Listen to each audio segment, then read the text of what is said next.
All right, Saagar, what are you looking at? Well, if you really want to know why America is a clown country, COVID showed us for pretty much what we are. We are the most polarized country on planet Earth over COVID restrictions. We have a high death rate because 74% of this country is overweight, with a large number who are morbidly obese.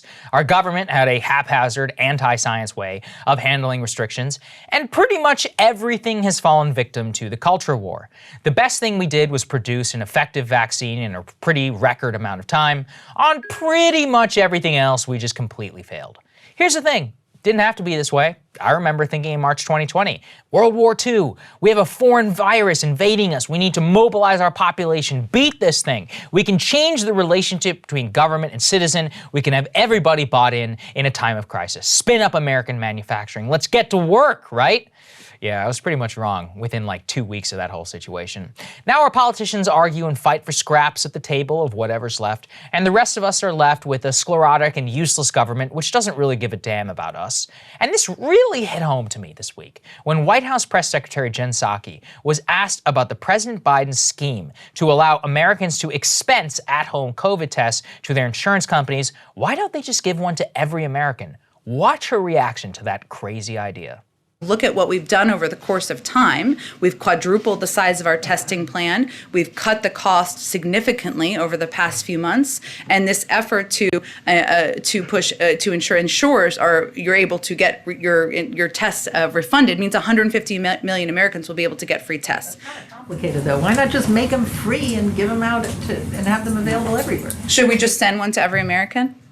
Maybe. Then what happens if every American has one test? How much does that cost, and then what happens after that? All I know is that other countries seem to be making them available in greater quantities for less money. Well, I think we share the same objective, which is to make them less expensive and more accessible, right? Every country's going to do that differently. And I was just noting that, again, our tests go through the FDA approval process. That's not the same. Look at how she mocks that idea.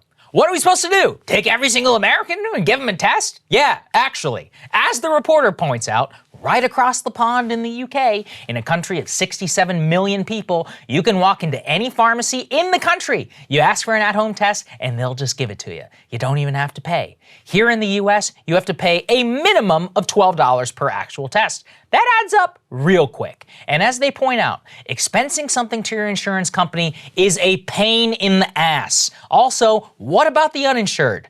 The mockery of Jen Psaki tells you everything, that they did not even think about it. Why? Because under this current administration and state infrastructure, maybe it's just not possible. The reality is they are so incompetent and decrepit that they probably can't send every American a test or make them free and widely available. As Natalie Scher points out at the New Republic, what's particularly idiotic is that the at-home tests apply to private insurers, meaning they don't work for many seniors who are on Medicaid and Medicare, also for the poor. The elderly, the Biden administration has currently only allocated 50 million free tests to those community health centers for them.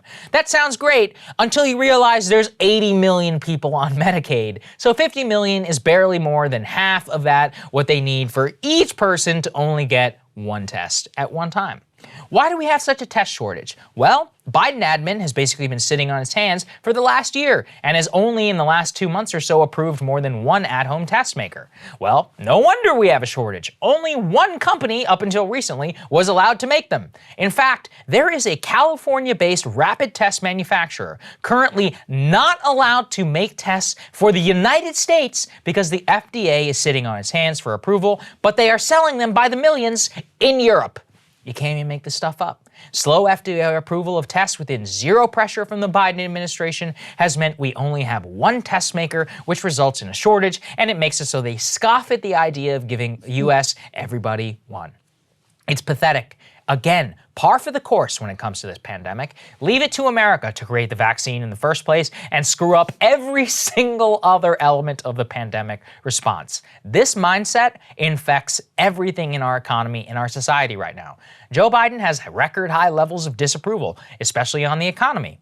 Really, why? It's worth asking. People are concerned about prices going up and gas prices and COVID on all three. The Biden admin is basically telling us they can't really do much. I mean, look at the president. The guy is nowhere to be found. He can't pretend that he cares that much about how people are suffering and how much people are desperate to go back to normal. They try half-baked scheme after half-baked scheme. Yeah, it was great. Like we just showed you, Biden tapped the Strategic Petroleum Reserve. I called for him to do it. That was awesome. But he didn't go far enough. He's stopping domestic oil producers from exporting globally for the first time, which would have dramatically decreased the cost of our gas on the coming heating bill crisis, which I've told you about. He has yet to take any action on electric prices or heating oil reserves. You are all about to get smacked with a 30% higher heating bill than normal times, and then nothing they can do about it. On supply chain crisis, he has done nothing. He's never sent the National Guard. He never sent the federal government's power to try and lessen the backlog at the Port of Los Angeles or elsewhere. I can go on forever. In every single sense, they take the easiest possible course of action to try and grab a headline, but don't actually solve the problem.